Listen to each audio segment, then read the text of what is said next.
Bom dia, good morning, paz seja convosco.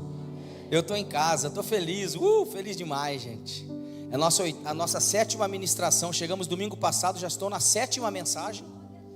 E à noite ainda eu vou para lá para pregar à noite, ainda lá pertinho de Boston. E 3 horas da manhã saímos para o aeroporto para voltar para o Brasil. Chego no Brasil na terça-feira, na quinta-feira viajo para Rondônia para ministrar lá em Porto Velho. E a obra não para, gente, né? O corpo físico sente um pouco, mas a gente não pode parar. Não podemos deixar de falar do que temos visto, ouvido e aprendido. E para mim é uma alegria poder estar aqui nessa manhã. Você já vai sentar daqui a pouquinho, estar com o pastor Orley e pastora Joara. Meu Deus do céu, eu amo tanto esse casal, que se eu pudesse eu botava eles numa caixinha e levava lá para o Brasil, porque eles são pequenininhos assim, né? Hã? Não? Então para eu matar a saudade eu tenho que voltar mais vezes, Camilena. Aí, pastor, tá vendo? Olha aí, ó. Porque são pessoas da nossa casa. Eu já tive o privilégio de ficar na casa do pastor, da pastora, ficar tomando muito café com a pastora, porque é melhor. Eu tenho certeza que lá no céu vai ter café e sonho de goiabada, irmão. Obrigado aos queridos irmãos que nos receberam ontem, né? Os pastores, que o pastor está aqui, o pastorzão que nos recebeu ontem. Vimos o jogo do Brasil. Vimos não, eu vi o jogo do Brasil, porque os dois lá, aquele que está na porta lá, aquele irmãozão bonito, olha lá, ele e o pastor Rubens só dormiram. Eu acho que eles estavam torcendo para o Marrocos, eu acho que foi por isso, irmão. Mas glória a Deus. Pega a palavra de Deus, vamos rapidinho, irmão, porque nós temos até uma e meia só até aqui. Diga glória a Deus. Eu vou falar, irmão. Na semana retrasada, a nossa conferência lá no Brasil começou no sábado, né? Tinha sexta e começou no sábado, 4 da tarde. Sabe que hora que acabou o culto, irmão? 00:30. E o povo não queria ir embora, o povo reclamou quando a gente falou para ir embora. Na hora do intervalo eu falei, gente, sai lá para fora comer um pouquinho, pelo amor de Deus, vocês estão desde as 4 aqui, as crianças tomadas pela glória no altar, derrubadas no chão. Aí fomos para a sala pastoral, lá estavam os profetas também, gente, era garfo misturando com carne, com pessoa caindo no chão, glória de Deus descendo. Fomos até 2:30 da manhã, porque quando Deus está na casa, irmão, a gente fica tão à vontade que a gente perde até a hora, irmão. E Deus está nesse lugar. Abra sua Bíblia no livro de 1 Reis. Tem 1 Reis? Tem, né? Tem lá Gênesis, Êxodo, Levítico, Números, Deuteronômio, Josué, Juízes, Ruth, Samuel. Aí vem 1 Reis, deve 2 Reis, Crônicas, Esdras, Neemias, Esther, Jó, Salmos, Provérbios, Eclesiastes, Cântico dos Cânticos, Isaías, Jeremias, Lamentações, Ezequiel, Daniel, Oséias, Joel, Amós, Obadias, Jonas, Miqueias, Naum, Abacuque, Sofonias, Ageu, Zacarias, Malaquias. Já achou, irmão? 1 Reis 18? Não, Mateus, Marcos, Lucas, João, Atos, Romanos, Coríntios, até você achar. 1 Reis capítulo 18, dá um glória aí, irmão. Capítulo 18, eu vou ler apenas uma parte do verso, e você deixa a sua Bíblia aberta. Capítulo 18, livro de 1 Reis, verso 30.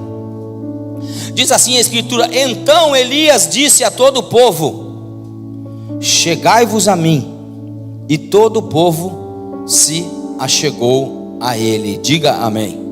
Por favor, querido, toma o seu assento, fique à vontade, se acomode bem aí, mas não deixa de dar glória não, irmão. Viu? O tema que eu quero falar nessa manhã para vocês aqui é posicionamento. Fala comigo, posicionamento. E se tem um personagem na Bíblia, nas Sagradas Escrituras, que é um retrato, um exemplo perfeito, uma tipificação perfeita sobre a palavra posicionamento, sacrifício, louvor, sem dúvida nenhuma é Elias. Elias, quem foi Elias? Foi um profeta do Velho Testamento que ministrou no reino setentrional de Israel por volta de 900 a.C. O Novo Testamento vai mencionar Elias mais de 30 vezes, e sempre que menciona ele em lugares importantes. E nenhum profeta viveu na memória do povo judeu mais do que Elias. Elias aparece, vamos falar do contexto agora. Elias aparece no cenário bíblico, na história bíblica, na historicidade bíblica que nós lemos. Elias aparece nos dias em que a nação de Israel está politicamente bem sucedida, desfrutando de uma aparente prosperidade. Porém, essa nação que Deus preparou para ser o seu povo, uma nação que tinha que ser espiritual, essa nação, elas estavam bem espiritual, bem politicamente e prosperidade, mas eles estavam fracassados espiritualmente. E o rei Onri, pai de Acabe, o rei, introduziu uma política de boas relações e amizades com as nações vizinhas, Então o que ele faz? Ele sela uma aliança real com a Fenícia, casando o seu filho Acabe com a bruxa dos 71, que a Bíblia vai falar que é a Janjabel, quer dizer Jezabel. Eu sempre esqueço, eu confundo Janjabel com Jezabel, entendeu? Filha de Etibaal, o rei dos Sidônios. Então, eu vejo na Bíblia que os Sidônios eram um povo mau, povo idólatra. Eles não adoravam a Jeová, a Elohim.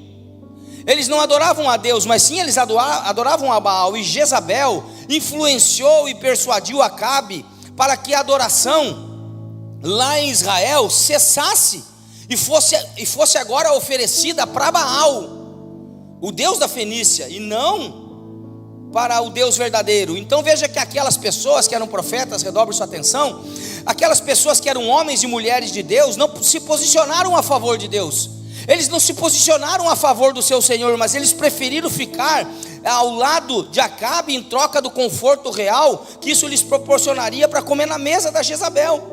Sabe, queridos, eu preciso dizer que a coisa mais comum nos dias que nós estamos vivendo hoje são pessoas que se dizem de Deus, se dizem cristãs, se dizem evangélicas, carregam até camisetas com frases evangélicas, dizem eu sou de Deus, eu sou gospel, né? Mas essas mesmas pessoas, elas falam como crente, elas até cantam música de crente, mas elas não se posicionam de verdade.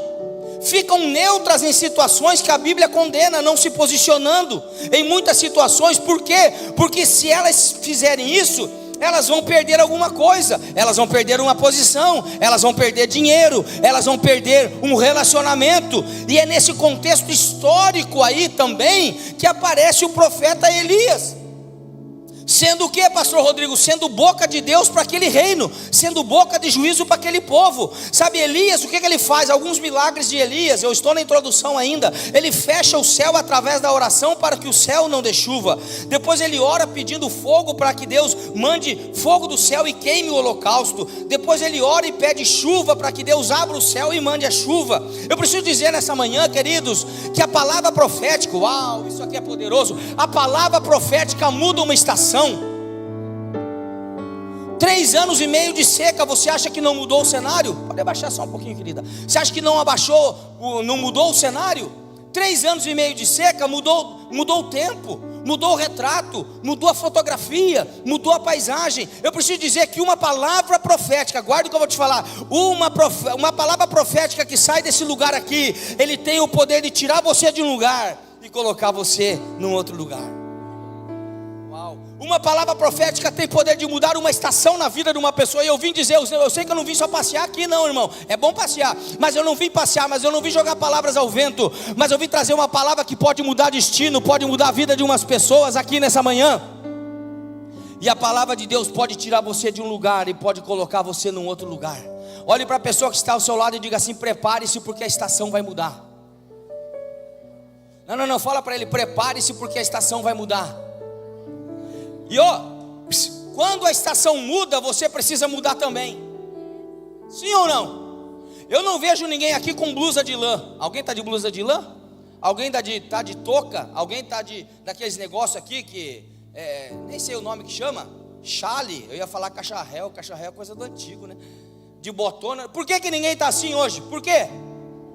Porque a estação mudou. Agora, se vier aqui por dezembro, todo mundo vai estar aqui, encolhido de frio, com roupas agasalhadas, porque a estação mudou. Irmão, prepare-se, muitas coisas. Tem muita coisa que não vai te servir para a próxima estação que Deus está preparando você para ir. Então você vai ter que largar muita coisa aí, irmão. Por quê? Porque em ambientes proféticos como os quais que nós estamos vivendo nessa manhã, uma palavra lançada desse altar vira um decreto de bênção na vida daquele que acredita. Muita gente quer receber uma palavra de Deus. Quem quer receber uma palavra de direção? Mas a pergunta que não quer calar: você está preparado para mudar de estação? Elias estava preparado para receber tudo aquilo que ele pedia para o céu. Não basta pedir, é preciso estar preparado para receber. E você está preparado para receber tudo aquilo que o céu tem para mandar para a tua vida? Porque acredite, irmão, Deus tem mais para fazer na tua vida. Deus tem muito. O que você viveu até hoje não se compara perto daquilo que Deus tem para fazer. Por que você diz isso, pastor? Porque está na Bíblia, irmão. É só você ler a Bíblia. O livro de Efésios, capítulo 3, verso 20 vai dizer: ora, aquele que é poderoso para fazer infinitamente mais além daquilo que pensamos ou pedimos. Ou seja, irmão, Deus tem mais para você, irmão. Deus tem mais para fazer na tua vida, irmão. Mas você está preparado para fazer aquilo que precisa ser feito? Então, para experimentar o novo de Deus, é necessário girar essa chave dentro de nós. A palavra para hoje, a palavra para essa manhã é posicionamento. A questão aqui não é se Deus quer abençoar. A questão aqui não é se Deus vai abençoar. A questão aqui é: eu estou preparado para receber? Você diz assim: pastor, quando a bênção chegar eu me apronto. E Deus está dizendo: se apronta para a bênção poder chegar.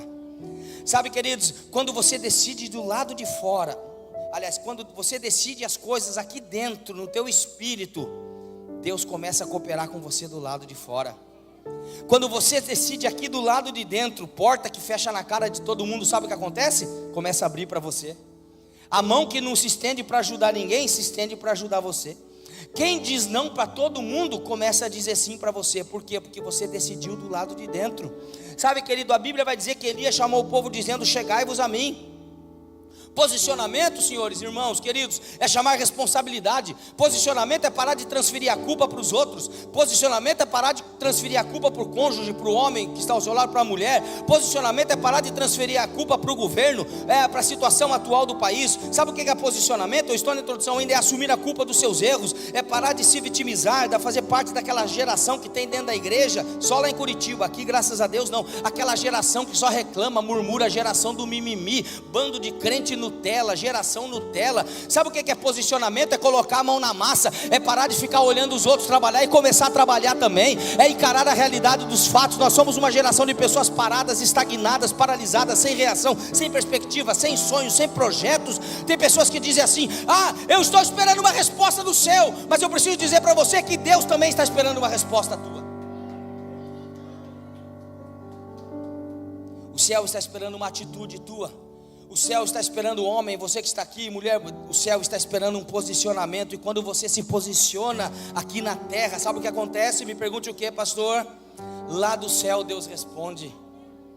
Quando você se posiciona acerca de alguma coisa aqui na terra, Deus olha lá do céu e fala: meu filho, minha filha está preparada, manda a bênção.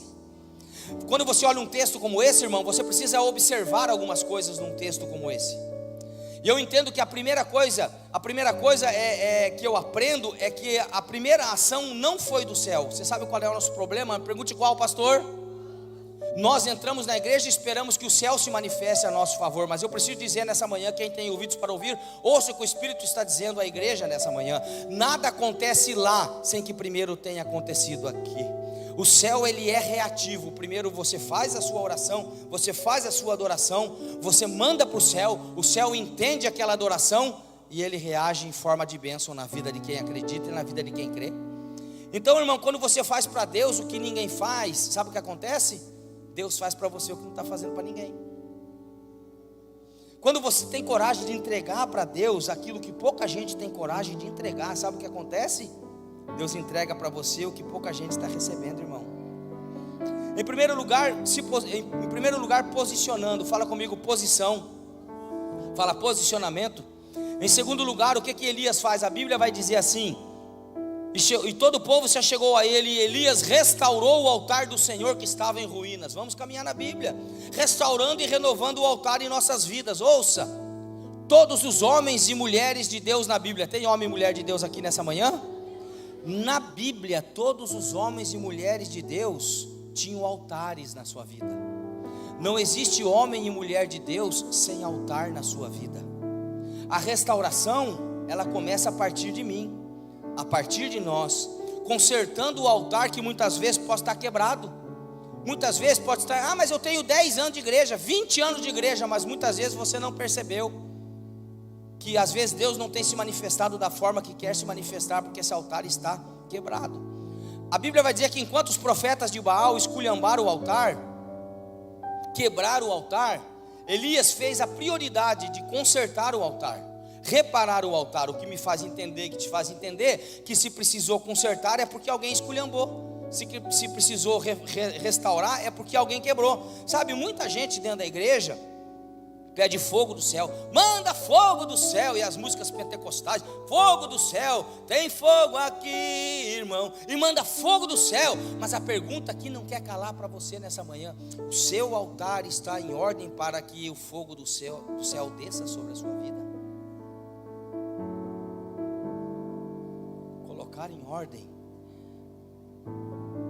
Colocar em ordem precisa ser uma atitude nossa. Nós esculhambamos as coisas, nós tiramos as coisas do lugar, nós desarrumamos as coisas, e depois nós vamos para a igreja e começamos a reclamar muitas vezes: Deus, por que você não faz mais o que fazia antes, quando eu iniciei na fé há 15 anos atrás? Deus, por que o culto não é mais o mesmo como há 15 anos atrás? Deus, por que eu não sinto mais arrepio quando eu vou para a igreja? Irmão, deixa eu te falar uma coisa: nós estamos vivendo uma geração que quer se emocionar, que quer ter experiência. Deixa eu dizer uma coisa: Jesus não morreu numa cruz, Deus não mandou o seu filho para te emocionar, não.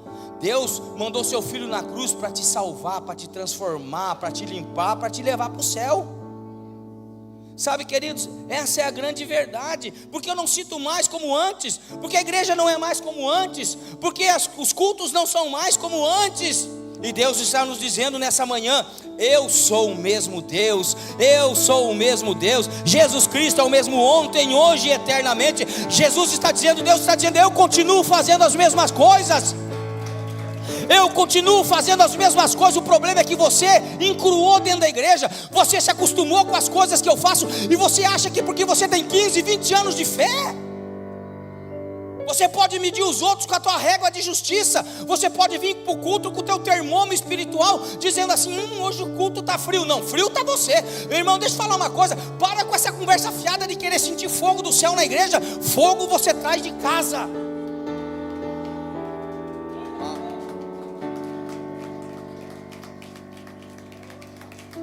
Irmão, fica longe a semana inteira da presença, não lê a Bíblia, não jejua, não ora, não tem intimidade, não tem tempo com Deus, e quer sentir numa hora e 15 alguma coisa, irmão? Tem gente que fala assim: pastora, eu quero ir para o céu. Quem quer ir para o céu? Levante a mão, diga: eu quero. Fazer o que lá, criatura? Se você não aguenta ficar num culto de 1h30 aqui, já vai embora.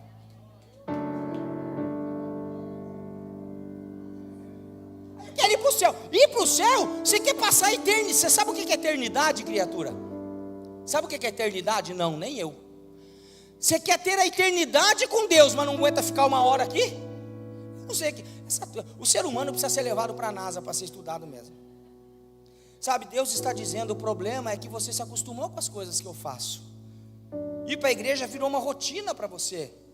Bater carteirinha, fazer as coisas mecanicamente. Sabe, queridos, você não celebra. Deus está dizendo: você não celebra mais as coisas que eu faço. Você não ora mais, não busca mais nas madrugadas, não acorda de madrugada para orar, e quando 3h30 Deus te acorda, você fala: sai, capeta, sai que eu quero dormir. Não tem o discernimento. Posso falar uma coisa, irmão? Deus ainda continua chamando os seus filhos para orar de madrugada. E orar de madrugada é difícil, mas eu nunca vi alguém que acordou de madrugada para orar e depois no outro dia não trabalhou bem. Trabalha dobrado, trabalha melhor, milagres acontecem. E de madrugada é melhor orar. Me pergunte por quê, pastor? Porque a fila é menor, todo mundo está dormindo. Se Deus te chamar de madrugada, irmão, vai lá, sacrifica 15 minutinhos, meia hora, coloca um louvor, lava o rosto. Primeiro, lava o rosto. Esse dia lá em casa, mas é difícil acordar. Eu falo: a primeira coisa que você faz quando Deus te chama, vai no banheiro, joga aquela água gelada no rosto, molha bem, liga um som, uma adoração e vai para a presença. Sabe, queridos, você não me adora mais como antes. A Bíblia vai dizer no livro do Apocalipse, da revelação da doutrina das últimas coisas, a Apocalipse, numa das igrejas endereçada, numa das cartas endereçadas a uma das igrejas na Ásia, a igreja de Éfeso. E a Bíblia me ensina, a Bíblia é tão poderosa que ela ensina tudo para nós, pastor. Está tudo que você precisa, irmão. Deixa eu falar uma coisa: não está no horóscopo, não está não, irmão, tudo que você precisa está na sabedoria milenar, a palavra de Deus, a boca de Deus. Ela ensina, e ela ensina que sempre que você vai fazer uma crítica para alguém, primeiro faça 2 elogios, 3 elogios, que a crítica fica melhor. Então olha o que ele fala para a igreja de Éfeso: conheço as tuas obras. Uma igreja que trabalha. Conheço o seu trabalho, conheço a sua paciência, que não pode sofrer os maus. Puseste a prova os que dizem ser apóstolo e não são. Tu achastes mentiroso, sofrestes e tem paciência, trabalhaste pelo meu nome e não te cansastes. Que igreja joia, que igreja ativa, o ativismo imperando na igreja. Tenho porém contra ti que você deixou o primeiro amor. Irmão, posso falar uma coisa? Nada que nós possamos fazer nesse mundo compara-se a estar aos pés de Jesus.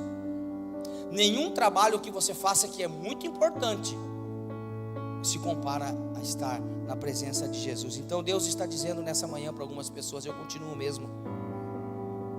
Deus está dizendo para algumas pessoas: eu sou o mesmo Deus de ontem. Você é que mudou. Sabe, para de ficar cobrando de Deus uma atitude paterna se você não tem coragem de se colocar na posição de um filho obediente. Para de ficar querendo que o pai faça coisinhas de um pai para filhinho, sendo que você não se coloca na posição de filhinho. Você só desobedece. Então nós desarrumamos as coisas, bagunçamos toda a nossa vida e jogamos as responsabilidades para Deus. É igual quem tem filho. Quem tem filho aqui, levanta a mão e diz amém. Sabe o que eu descobri, pastor Lei? Que crente de verdade não bebe e não fuma, mas o que come pizza e faz filho de louco é uma coisa doida. Irmãos, eu já logo fiz 3, quase que foi 4, quadrangular. Aí eu tenho meu menino lá que tem 9 anos, vai fazer 10 anos agora, dia 25. E ele é baderneiro, gente. Aliás, lá em casa todo mundo é baderneiro. O único que é comportado sou eu. É verdade. Irmão, ele joga, a Milena então, vocês nem têm ideia. Eu vou falar, ele chega em casa, pastor, ele subindo aquelas escadas, você já foi lá em casa, ele tira o sapato, já vai jogando assim, tira a meia, é carrinho Hot Wheels, é pista pra lá, é figurinha pra cá, é uma baderna. Um dia ele me pegou, eu falei assim: cara, coloca em ordem isso aí, meu.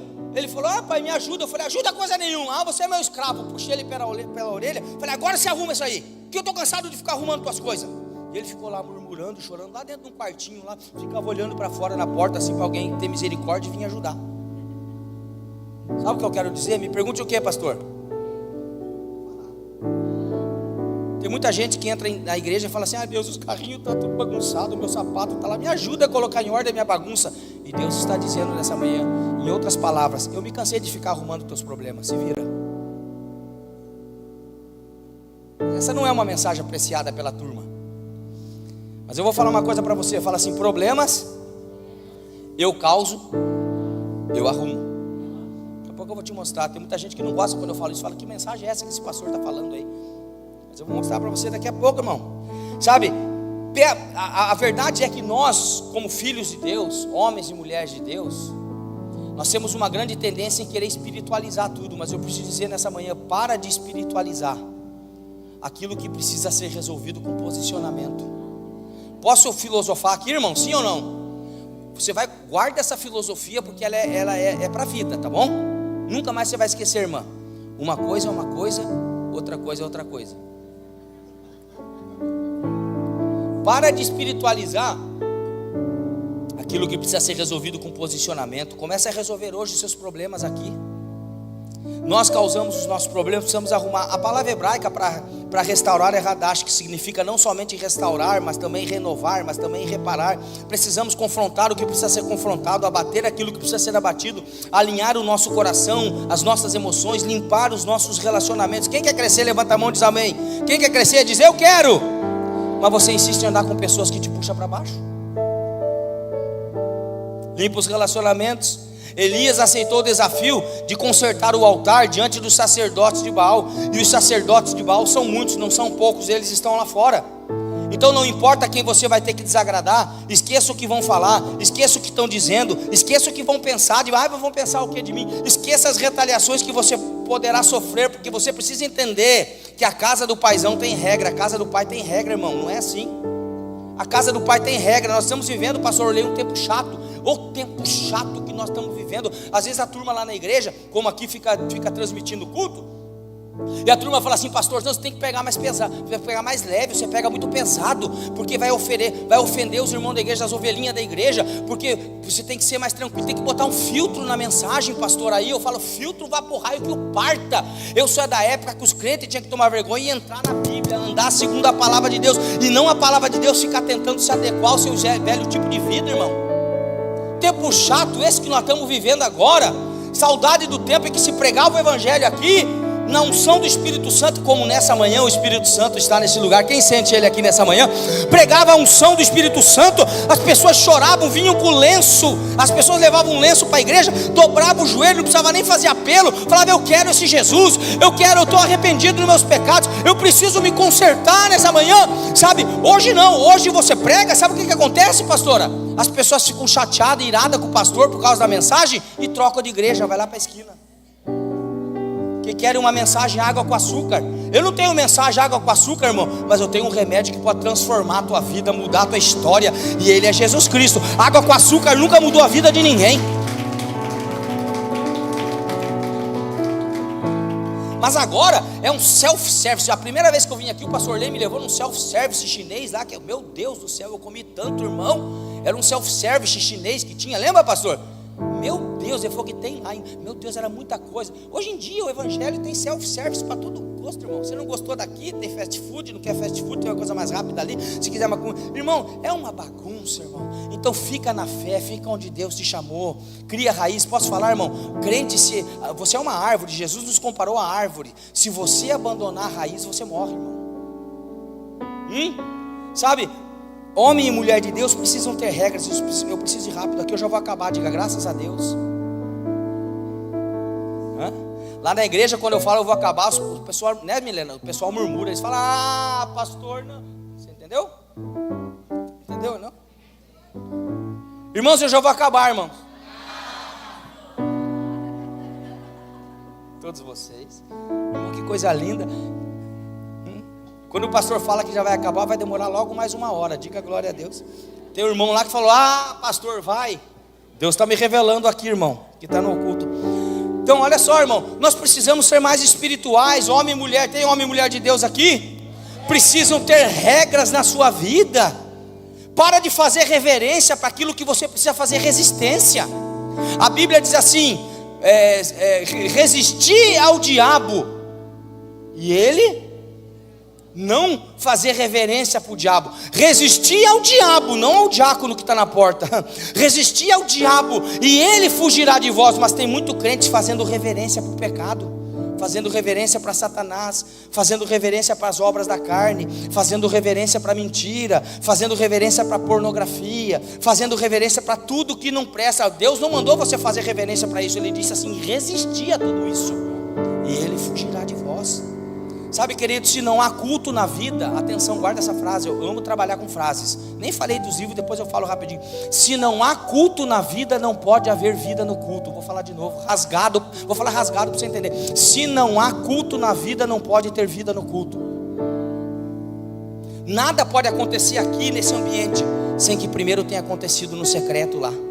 Sabe, pastor, tem muita gente que toma tombo na vida porque não conhece a voz do paizão, não conhece a voz de Deus. E por que não conhece a voz de Deus? Não tem intimidade com Ele. Porque se você tivesse intimidade com Ele lá dentro, você não ficava em dúvida no público aqui fora. Diga comigo: modernos, mas não mundanos. Somos pessoas que caminham para frente. Nós somos uma igreja que caminha para frente. Mas Jesus não pode ficar para trás, Ele tem que estar sempre na frente, irmão. Agora é a hora da igreja se posicionar de verdade, pagar um preço pela verdade, por pregar a verdade. Mas não só isso, chegou a hora não só de pregar a verdade, mas chegou a hora de cada um de nós aqui começarmos a viver essa verdade na nossa vida. Em nossas igrejas pode tudo, pode todos. Todas as pessoas são bem-vindas, mas não pode tudo, não. Não confunda uma igreja inclusiva com uma igreja permissiva. Não podemos confundir liberdade com libertinagem, irmão. Sabe, olha essa frase aqui poderosa que Deus me deu um dia: não dá para se ter a unção que se espera com o pecado que você tolera. Se você vive brincando na beira do penhasco, não diga que cair foi um acidente. Sai daí, irmão. Fala para a pessoa que está ao teu lado: sai daí, irmão. Ah, pastor, mas é bom, mas nem tudo que é bom é para você, criatura. Pastor, mas é de Deus, mas nem tudo que é de Deus é para você. Ah, pastor, mas ele é um pão, pastor. Mas irmão, deixa eu te falar, esse pão não trabalha, miserável. Você vai casar com ele e vai morrer de fome.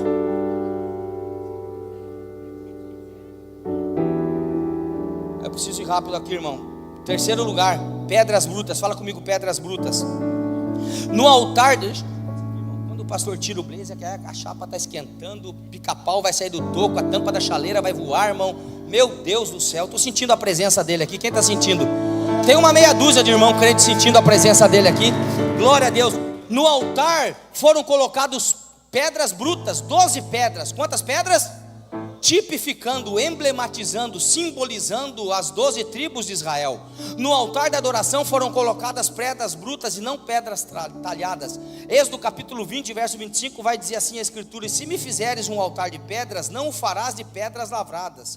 Porque as pedras tinham que ser brutas? Porque as pedras não podiam ser lavradas, não lapidadas, não polidas, não boleadas, não trabalhadas com ferramentas nem esculpidas. Elas tinham que ser apenas ásperas, brutas, no seu mais primordial estado de forma natural, informe, imperfeita. Deixa eu dizer uma coisa para você: existem 4 níveis de leitura e interpretação para os textos sagrados para o judaísmo. O primeiro deles é o Peshat, que significa sentido literal, puro e simples, que qualquer criança de 5, 6, 7 anos vai ler a Bíblia e vai entender o que ela está querendo dizer. Em segundo lugar, é Remes, que é por sugestão, por associação, por alusão. Em terceiro é o Drash ou Darash, que é por comparação. E o quarto é um sódio, é uma leitura mais íntima, uma riqueza de pensamento, quando você olha nas entrelinhas da Bíblia e o Espírito Santo te revela o que está escondido, que a olho nu você não consegue enxergar. Então, se nós aplicarmos aqui nessa manhã o segundo nível de regra de leitura e interpretação para os textos sagrados, é por associação. Então, o que eu aprendo? O que Deus está querendo me ensinar nas entrelinhas da Bíblia? Que quem molda o que é bruto não sou eu, não é você. Quem molda o que é bruto é Ele. Por quê? Porque nós somos apenas barro e Ele é o grande oleiro. Olhando o texto, eu vejo que não importa como nós estamos, a situação que nós estamos, a forma que nós estamos e quem nós somos. O importante é você não deixar de vir para a casa de Deus, você não deixar de vir na presença de Deus, porque a presença de Deus te alimenta, o sangue de Jesus te cura, Ele te transforma. É aqui que Deus trabalha na tua vida. Eu me lembro que antigamente se cantava uma música assim, ó: quando tudo perante o Senhor estiver, só um pouquinho aqui, ó, e todo o meu ser Ele transformar, só então has de ver que o Senhor, ó, o povo conhece, tem poder. Quando tudo, eu te convido, deixa no altar hoje aqui, irmão, algumas coisas. Obrigado. Vamos dar uma salva de palmas pela nossa tecladista? Ela está pregando comigo ali. Isso aí, vamos para cima. Sabe, querido, o importante é não deixar de vir para a igreja, para a casa de... mas eu sou imperfeito. Eu não, prestar não, irmão, para alguma, fala para o seu irmão, para alguma coisa você presta, irmão, fica tranquilo. Eu escrevo no meu livro, olhe para mim: pastor, mas eu sou imperfeito. E você acha que Deus não sabia quem você era? Irmão, você não é novidade para Deus, você não é surpresa para Deus. Deus sabia muito bem quando te comprou e te levou para casa quem você era.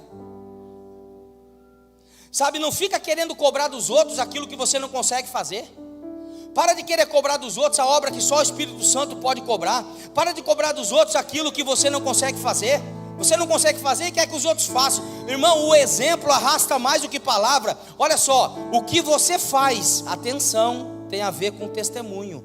O que você faz fala tão alto que as pessoas não têm tempo para parar para tentar ouvir o que você está dizendo. Quarto lugar, porque eu preciso ir rápido, vou cortar as mensagens aqui, pastor, porque nós ia até meio-dia, 1 hora, 2 horas, 3 horas, 4 horas, meio-dia já foi. Lenha, fala comigo, lenha.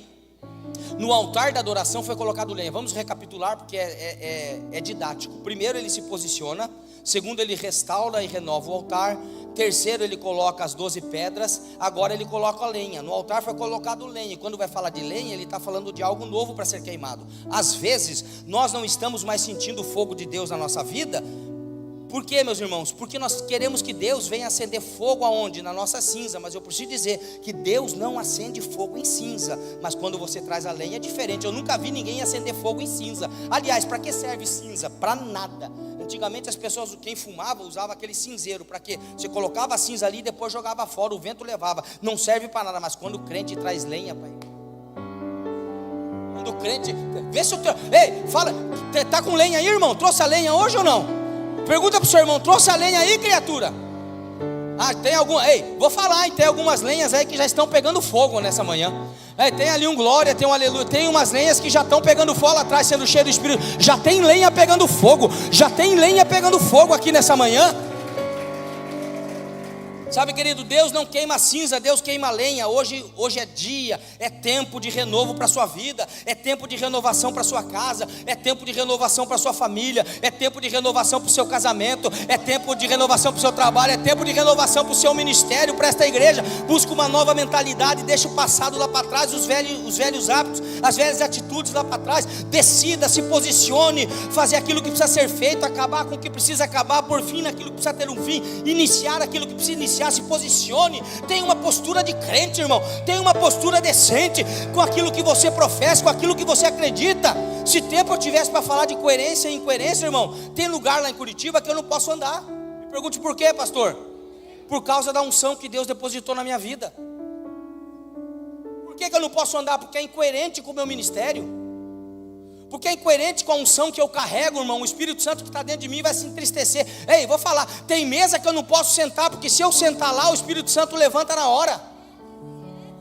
Tem relacionamento que eu não posso mais ter, porque o Espírito Santo não suporta. A Bíblia diz, meu Deus, eu queria ter tempo para falar. E disse Deus, haja luz e houve. Disse Deus, haja luz e houve. E a Bíblia diz que Deus viu que a luz era, e fez separação entre trevas e luz. Quem acredita naquela parte da Escritura que diz assim, que o que Deus uniu, o homem não pode separar? Quem já ouviu isso? Quando a gente fala isso, a gente está falando de casamento, sim ou não? Então, o que Deus uniu não pode separar. Se eu acredito, pastor, que o que Deus uniu, o homem não pode separar, eu preciso acreditar na outra ponta, que o que Deus separou, eu não posso unir. E disse Deus, haja, e viu Deus que a luz era boa, e fez separação entre luz e trevas, e separou a luz das. Se eu acredito que o que Deus uniu eu não posso separar, por que eu não acredito também que o que Deus separou eu não posso unir?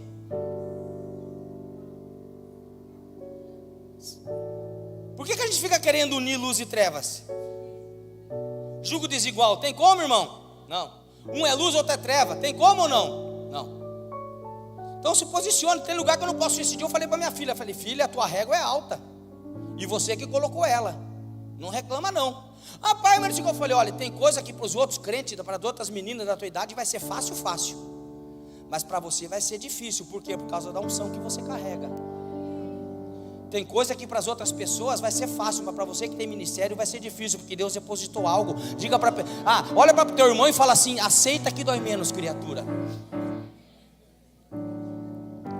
As pessoas pensam errado, eu já vou acabar, diga graças a Deus. Não é, pastor, entendeu? Vocês não pegaram. Eu já vou acabar. As pessoas pensam errado, a maioria acha que ministério tem a ver com fazer, bater meta, correr, é a igreja do ativismo. Mas eu preciso dizer que ministério tem muito mais com aquilo que eu deixo de fazer do que o que eu faço. Sabe, queridos, em quinto lugar, para ir rápido, de verdade aqui, a Bíblia vai falar que foi colocado no altar um animal. Fala comigo, animal. No altar foi colocado um animal. Quando fala de animal na Bíblia, vai falar de sacrifício. Fala comigo, sacrifício. E quando fala de sacrifício, vai falar daquilo que eu estou disposto a entregar para Deus. E o que você está disposto a entregar para Deus nessa manhã? Não se preocupe, eu não vou levantar oferta, querido. Fica tranquilo, porque eu não sou bom nisso, eu não gosto de fazer isso. Eu sei que a igreja precisa e precisa mesmo. Às vezes a pessoa fica chateada, com o pastor que vai lá, fica falando, os conferencistas. Eu não sou conferencista, não sou evangelista, eu sou um pastor de igreja e sou escritor. Tá? E prego na igreja dos amigos, enfim, então é isso aí. E no altar, o que você tem entregado para Deus? Deixa eu falar uma coisa para você, irmão. A tua renúncia é mais importante do que aquilo que você está buscando. As pessoas pensam errado. Então, nós precisamos entender que a Bíblia vai falar de água, e a água é sacrifício. Eu falou do animal, agora eu vou falar da água para encerrar aqui, para ir rápido. Em volta do altar foi colocado água, e aqui é que eu quero me agarrar um pouquinho. Lembra no começo da mensagem que eu falei que Elias disse assim para Acabe, olha, por 3 anos e meio não vai chover. Ou seja, era um período de seca, não chovia. A água, isso aqui, que eu vou tomar um golinho agora, é de Deus, irmão. Era uma coisa muito cara, muito rara. A maior entrega de Elias não foi só colocar em ordem um altar, colocar as 12 pedras, colocar sobre as 12 pedras a lenha, sobre a lenha colocar o animal, e pedir para que Deus se manifestasse, porque na nossa cabeça, quando tem um animal, o sacrifício está pronto, é só Deus descer e o sacrifício está pronto. Mas não, a maior entrega de Elias não foi tudo isso. Sabe, eu preciso dizer nessa manhã, eu quero que você guarde isso que eu vou lhe dizer, porque eu vou descortinar um cenário espiritual para você nessa manhã, que Deus mostrou para mim, nas entrelinhas da Bíblia, quando eu estava fazendo uma campanha que o pastor pregou lá na igreja, campanha da multiplicação, que a turma levava os pães, e Deus há muitos anos atrás me mostrou isso aqui nesse texto.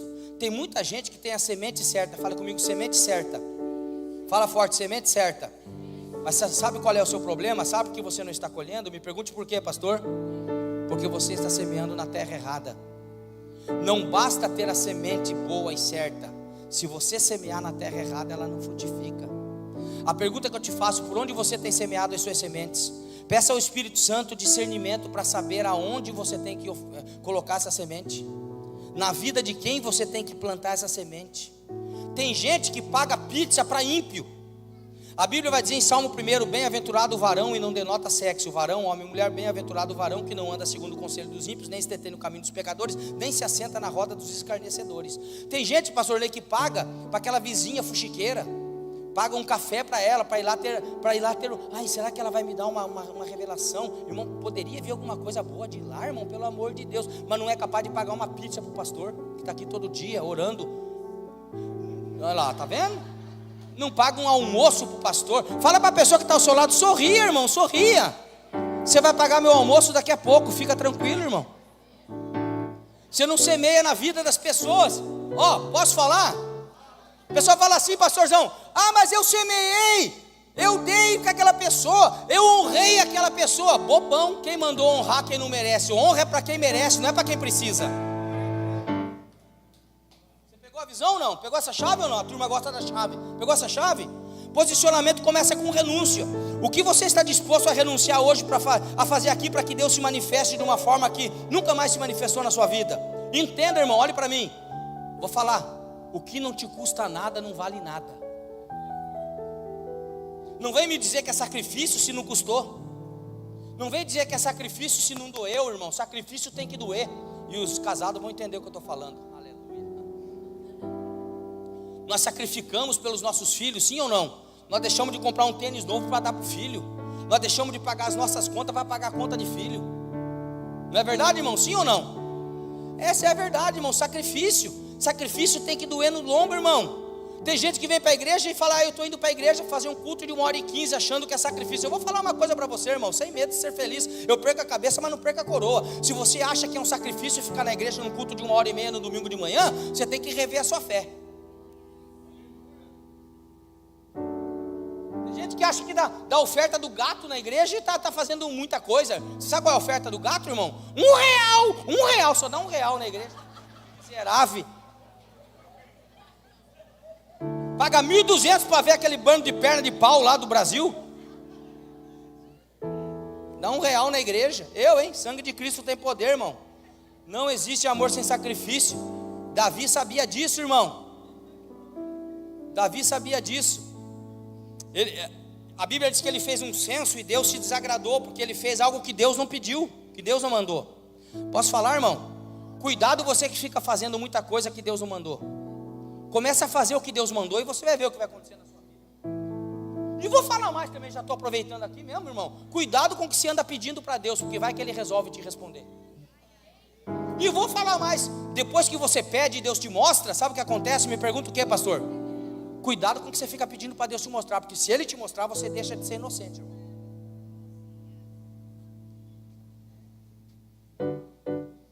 Aí Davi fez lá, chegou lá para Araúna e falou, Araúna, eu quero comprar essa terra aqui, porque eu preciso acabar a matança no meio do povo. Araúna falou assim, não vou te dar nada, rei, pode pegar tudo, inclusive o sacrifício que você precisar. O que Davi falou? Não sou homem que age dessa maneira, em outras palavras, longe de mim, porque não oferecerei ao meu Deus algo que não me custe sacrifício. Sabe o que Elias fez, irmão? Semente certa no lugar certo. Fala comigo.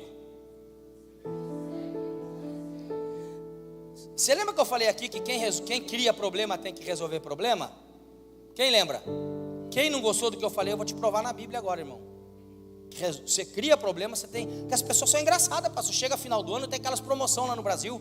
Compre agora e pague depois do carnaval. Pague daqui a 70 dias. Aí o cara se ilude e vai lá e fala: Deus, eu tô com o meu cartão, meu Deus, meu cartão já está arrebentado, não tem mais limite, Jesus. Mas eu queria comprar aquela bolsa que combina com o sapato, que combina com o cinto e vai combinar com o cabelo que eu vou. Quem tem, né? Vou mandar fazer um cabelo. Aí você fala assim: Deus, eu vou lá na loja, Deus, eu creio. Deus, eu estou arrebentado, estou devendo, mas só mais uma dívidazinha não vai fazer mal. Deus, manda o banco aprovador do banco, o anjo aprovador do banco celestial na minha frente. Sabe o que acontece, irmã? A pessoa pega o cartão e vai lá na loja suando frio, nervoso, e ela começa a entrar na loja, ela vê a vendedora, ela fala assim: Deus vai na frente, abrindo o caminho, quebrando as correntes, entendeu? E sabe o que acontece quando passa a compra, irmão? Pergunte o que, pastor? Passou. E sabe qual é o problema? Fala qual, pastor? Não demorou nem 30 dias, a conta veio, você está mais endividado, e aí você vem para a igreja falando assim: Deus, me ajuda a resolver meu problema. Ele vai falar: paga a conta você. Pega essa bolsa e vai pagar a conta agora. Deixa eu falar uma pergunta aqui para você. A terra estava enferma no texto ou não? Sim ou não? Sim ou... Quem está aí? Sim ou não? A terra estava doente, sim ou não? Por um problema que quem criou? Ela falou. Quem que criou aquele problema? Foi Deus, o diabo? Foi quem? Elias, fala comigo, Elias. E quem tinha que resolver o problema? Irmão, deixa eu falar uma coisa. Quem quer laranja tem que plantar o quê? Quem quer maçã tem que plantar o quê?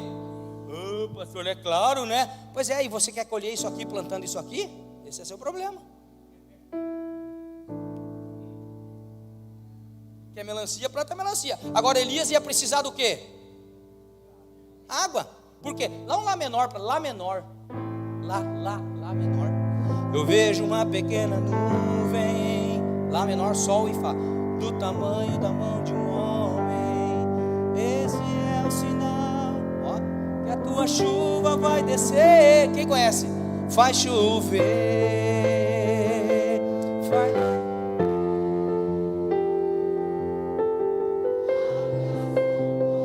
Fica aí. Então Elias faz o quê? Porque quem quer chuva tem que plantar o que, irmão? Você já ouviu alguém plantar água, irmão? Lógico que não, sabe por quê? Porque você não é profeta. Porque profeta vê o que ninguém vê, faz o que ninguém faz, escuta o que ninguém escuta, enxerga o que ninguém enxerga. Adiantava ele plantar dinheiro? Não. Adiantava ele plantar dólar? Não. Adiantava ele plantar? Não. Ele precisava de chuva, então ele tinha que plantar água. E o que tinha de mais caro na época? Água, porque era sacrifício. Fala comigo, sacrifício. Então a Bíblia vai dizer que Elias faz uma coisa poderosa aqui. Deixa eu achar aqui, irmão. A Bíblia vai dizer: com aquelas pedras edificou o altar em nome do Senhor. Depois fez um rego em redor do altar tão grande. Olha o que a Bíblia vai dizer: como para semear 2 medidas de semente. Na cabeça de Elias, não era que ele estava desperdiçando água. Ele sabia, irmão, que se ele estava precisando de chuva, ele ia precisar de água, porque ele criou um problema, ele tinha que resolver o problema. Então a Bíblia vai dizer que ele derrama a água no altar. E ele fala para o menino: corre, menino, vem cá. Vem cá, jogador, campeão, vai lá.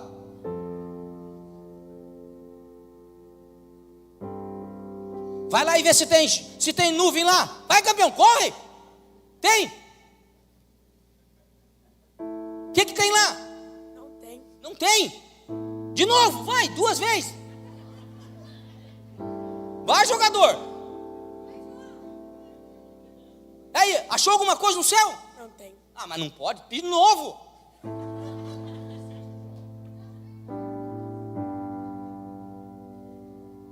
Tem? Não. Senta, eu não vou judiar dele, porque lá na igreja, o pastor Rei conhece aqui, tem um pastor doidão que ele deu 7 voltas em volta da igreja. Jesus, hein? Irmão, por que Elias acreditava que vinha? Fala para mim, por quê, pastor? Porque quem sabe o que planta não teme a colheita, irmão.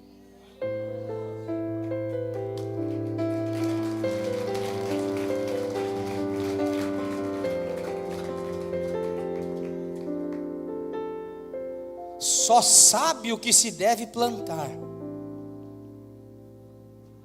Capricha nessa foto aí, tenta deixar mais eu mais feio, tá bom? Só sabe o que se deve plantar quem sabe exatamente aquilo que quer colher.